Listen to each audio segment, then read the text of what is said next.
BJP সাংসদ বিধায়কদের ঘেরাওয়ের ডাক। আলিপুরদুয়ারে বিজেপি সাংসদ বিধায়কদের ঘেরাওয়ের ডাক নাগরিক সভায়। পদ্ম শিবিরের বিরুদ্ধে আশ্বাস ভঙ্গের অভিযোগ আলিপুরদুয়ারে। হাসিমারায় বিমান চলাচলে আশ্বাস ভঙ্গের অভিযোগ।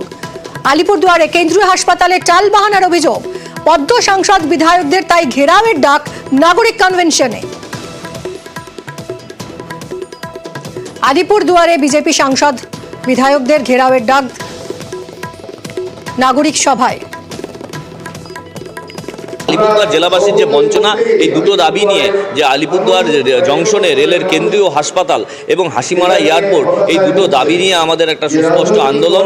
আজকে আমরা প্রায় 30টির বেশি সংগঠন এক জায়গায় বসেছি। বিভিন্ন প্রবীণ থেকে শুরু করে নবীন বিভিন্ন সংগঠন এটাতে উপস্থিত হয়েছেন এবং আমার মনে হয় যে এই দাবির সপক্ষে আজকে যে আমরা আন্দোলনের রূপরেখা নিতে যাচ্ছি, আমরা সাংসদকে বিভিন্নভাবে চাপ তৈরি করব। আমরা বিভিন্ন জনপ্রতিনিধিকে ঘেরাও করে, আমরা স্থানীয় জনপ্রতিনিধিদের ঘেরাও করে এই দাবির সপক্ষে তিনি যেন সংসদে আওয়াজ তোলেন, মন্ত্রীর দরবারে আওয়াজ তোলেন এবং দাবি যেন সফল হয়, সেজন্য আজকে এই আলোচনা সভা।